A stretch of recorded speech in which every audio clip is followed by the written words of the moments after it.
Good morning everyone.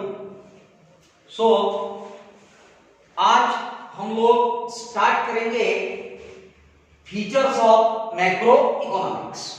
बराबर, कल हम लोगों ने कवर किया था स्कोप ऑफ मैक्रो इकोनॉमिक्स। क्या हो, अब आज का एक नया टॉपिक है, that is all about features of macro economics. क्या है फीचर्स? फीचर्स के लिए वर्ड आता नेचर्स, या नेचर्स के लिए और एक वर्ड है कैरेक्टरिस्टिक्स। क्या है फीचर्स ऑफ मैक्रो इकोनॉमिक्स, या फीचर्स के लिए और एक वर्ड आया नेचर्स, या और एक वर्ड लिखा हम लोगों ने, दैट इज अ कैरेक्टरिस्टिक्स। बराबर, समझने की कोशिश कर। Examination point of view question पूछा जा सकता है 4 मार्क्स के लिए। कितने मार्क्स के लिए क्वेश्चन पूछा जा सकता है? 4 मार्क्स के लिए। अब बड़ा ऑब्वियस अपने दिमाग में क्वेश्चन आता, अरे यार 4 मार्क्स के लिए अगर तुमने को आंसर लिखना है तो इसमें कितने पॉइंट्स आने चाहिए। और एक्चुअल में अगर देखा जाए, आपने लिखते समय 6-7 पॉइंट लिख दो, एंड देन जब एक्सप्लेन करने की बारी आएगी तो बट ऑब्वियस 4 से 5 पॉइंट एक्सप्लेन किया, दैट इज सफिशिएंट। बराबर, फर्स्ट ऑफ ऑल इसमें कौन से पॉइंट्स आएंगे हम लोग एक बार लिख लेते हैं, and then I will explain. ख्याल दे, इसमें पहला पॉइंट आएगा study of aggregates. Study of aggregates. Second point, that is let's say lumping method.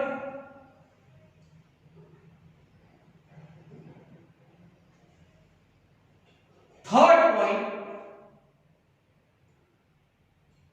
Study of general equilibrium analysis. Fourth number का पॉइंट लिख सकते हैं, that is a income analysis. Fifth number का पॉइंट आ सकता policy oriented. 6 number का point लिख सकते dynamic nature, and but obvious एक 7 नंबर का पॉइंट लिख लो, that is based on interdependence. ख्याल देना, इसके पहले माइक्रो इकोनॉमिक्स था, और हम लोग डिस्कस कर रहे हैं that is a macro economics. और मैंने आप लोगों को पहले क्लियर करवाया था, macro economics is a study of aggregate. Aggregate की स्टडी करना, इसका मतलब है टोटल स्टडी करना। माइक्रो इकोनॉमिक्स की बात अलग थी। माइक्रो में हम लोग जो भी स्टडी कर रहे थे, that study was regarding individual. बराबर, कहीं ना कहीं इंडिविजुअल का इनकम क्या रहेगा, इंडिविजुअल एक आधे प्रोडक्ट के लिए कितना प्राइस देगा, इस प्रकार की स्टडी की जा रही थी माइक्रो इकोनॉमिक्स। अब कहीं ना कहीं हम लोगों को स्टार्ट करना है that is with the macro economics, but obvious macro economics यानी कहीं ना कहीं इसका मीनिंग होता है एग्रीगेट, या उसको हम लोगों ने कहा टोटल, या इसको और एक वर्ड आ सकता लार्ज, बराबर। पहला फीचर दिया मैक्रो इकोनॉमिक्स का स्टडी ऑफ एग्रीगेट्स। अरे क्या कहा गया? स्टडी ऑफ एग्रीगेट, बराबर। अब कहीं ना कहीं फॉर एग्जांपल एग्रीगेट का स्टडी करना, इसका मतलब होता होल इकोनॉमी का स्टडी करना। होल इकोनॉमी, संपूर्ण अर्थव्यवस्था। फॉर एग्जांपल माइक्रो में बात कर रहे थे, एक व्यक्ति का इनकम कितना रहेगा, यहां पे एक व्यक्ति के इनकम की बात नहीं है, यहां पे हम लोगों को स्टडी करना है that is about national income. अपने देश का इनकम कितना रहेगा उसकी स्टडी करना पड़ेगा। कहीं ना कहीं मैक्रो इकोनॉमिक्स जो है it studies economy as a whole.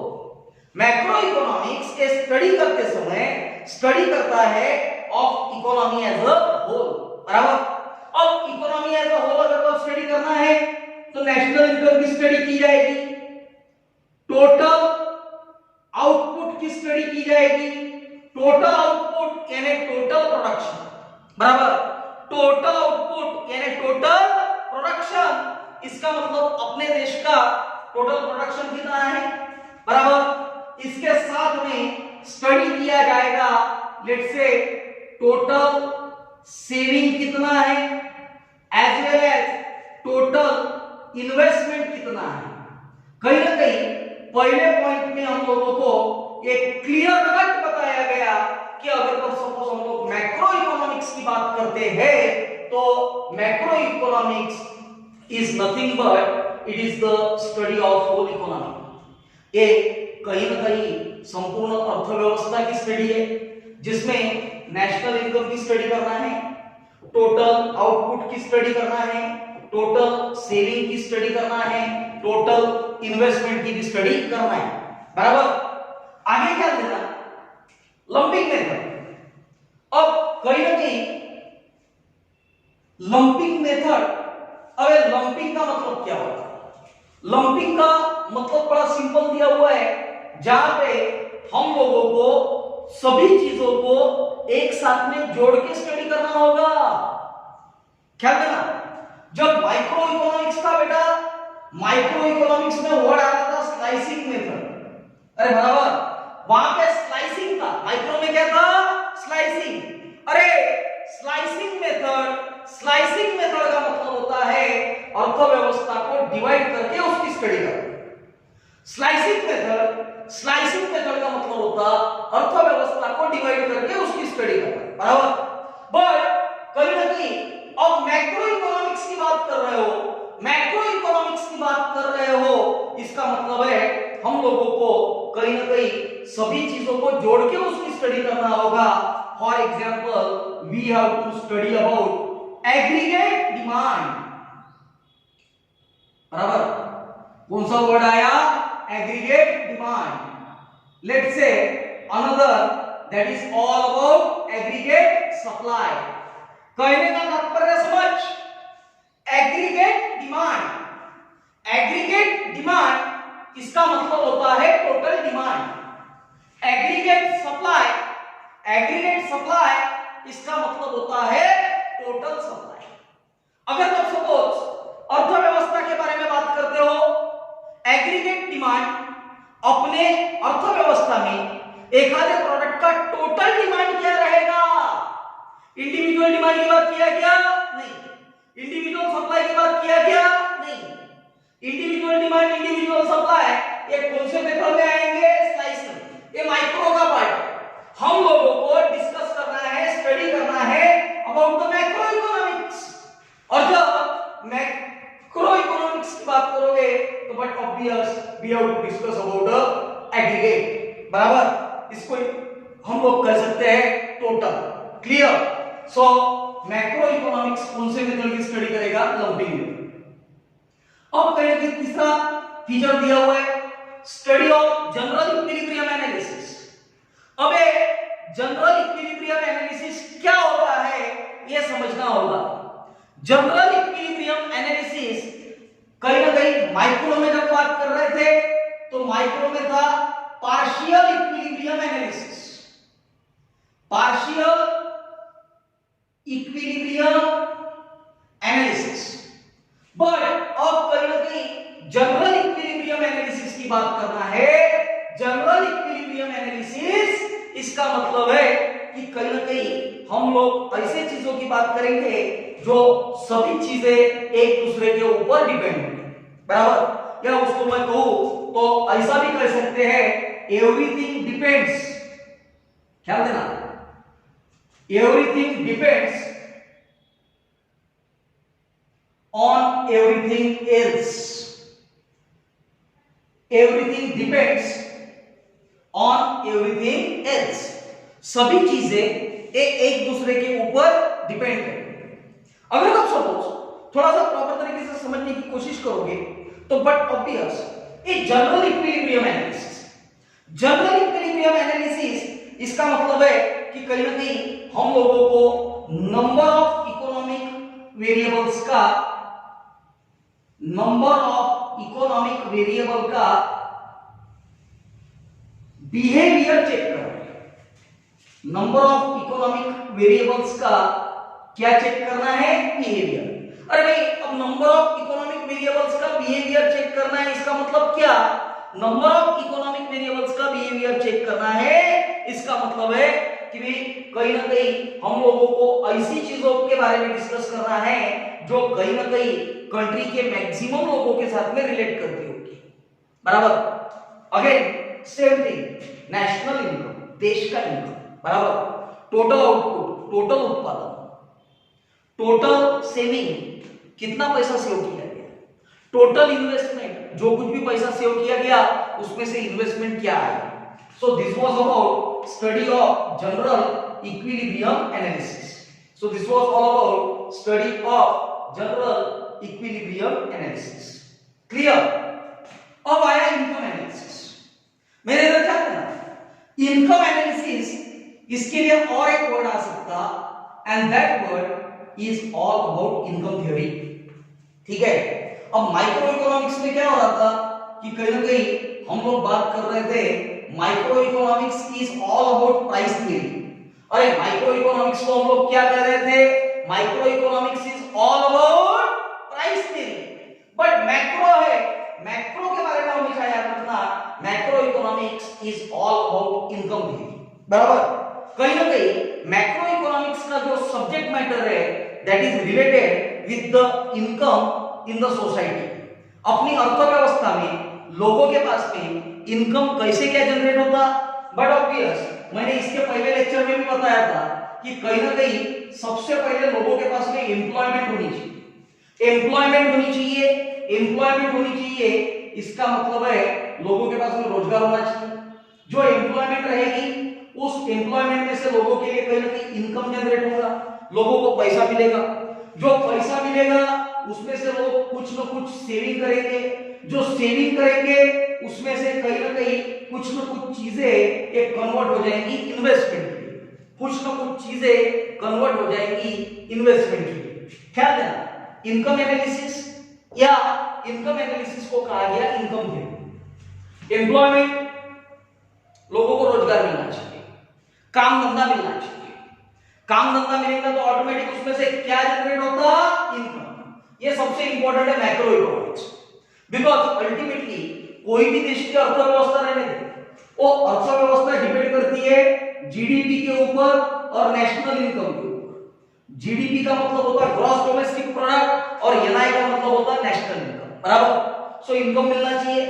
अब इनकम मिलेगा तो लोग कुछ पैसा बचा के रखेंगे, कुछ पैसा बचा के रखेंगे यानी लोगों ने क्या किया? सेविंग। और जो सेविंग होगा वो धीरे धीरे saving will got convert into investment, saving will got convert into investment. Clear हो गया?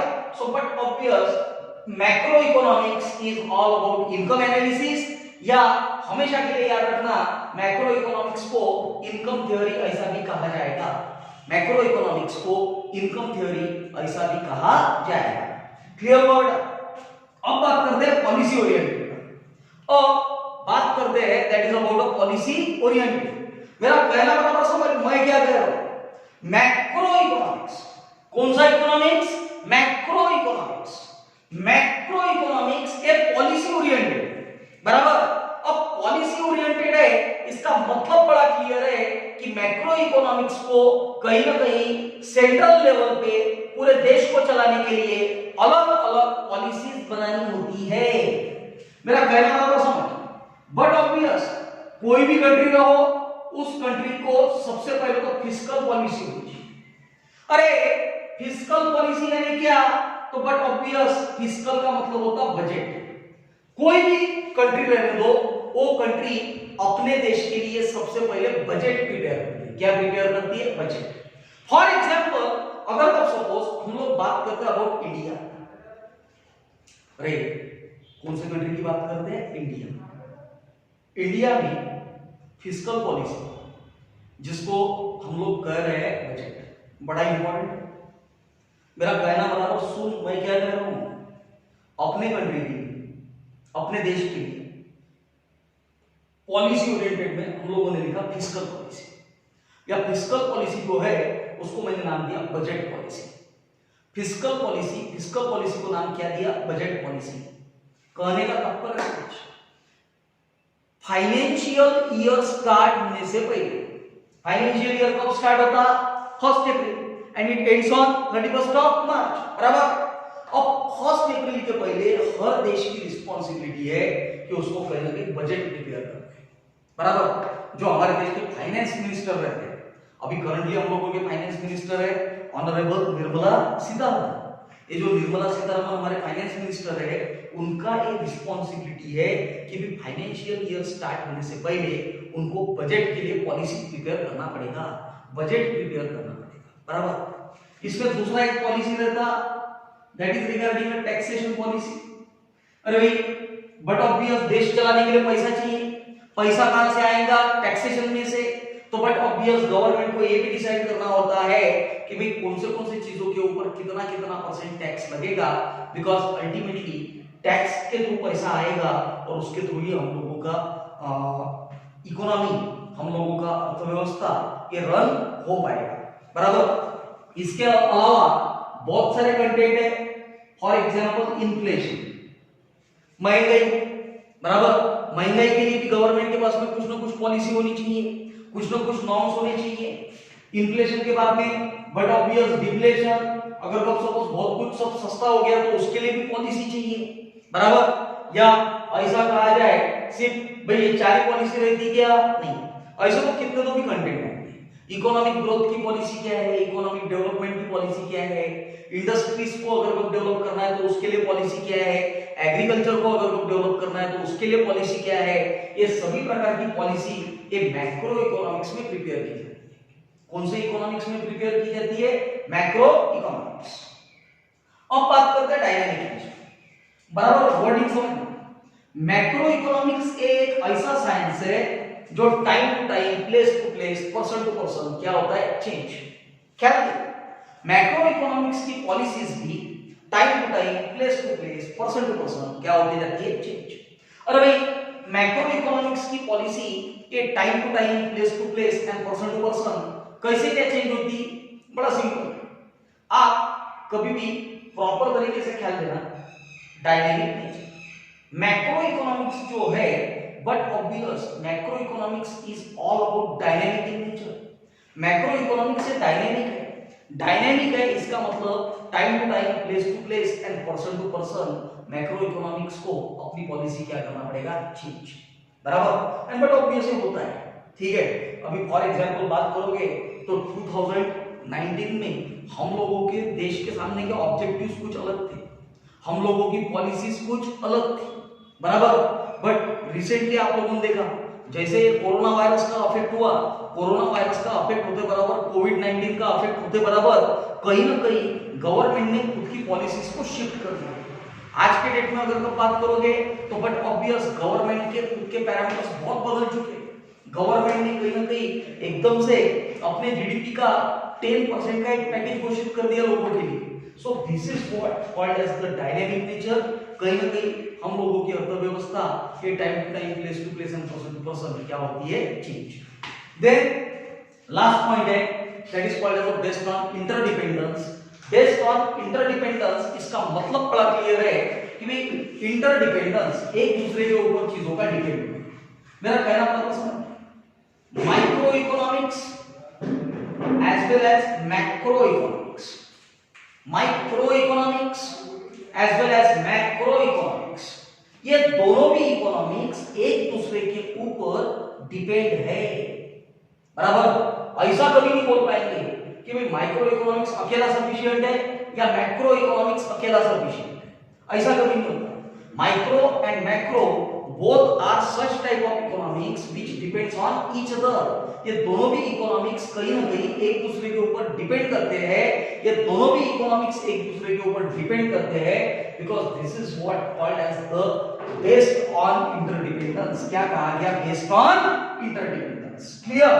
सो बेटा, this was a topic features of macro economics, या याद रख फीचर्स के लिए वर्ड आता नेचर्स, या नेचर्स के लिए और एक वर्ड आता characteristics.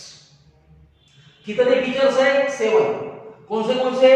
Study of aggregate lumping method, study of general equilibrium analysis, income analysis, policy oriented, dynamic science and based on interdependence. Clear हो गया?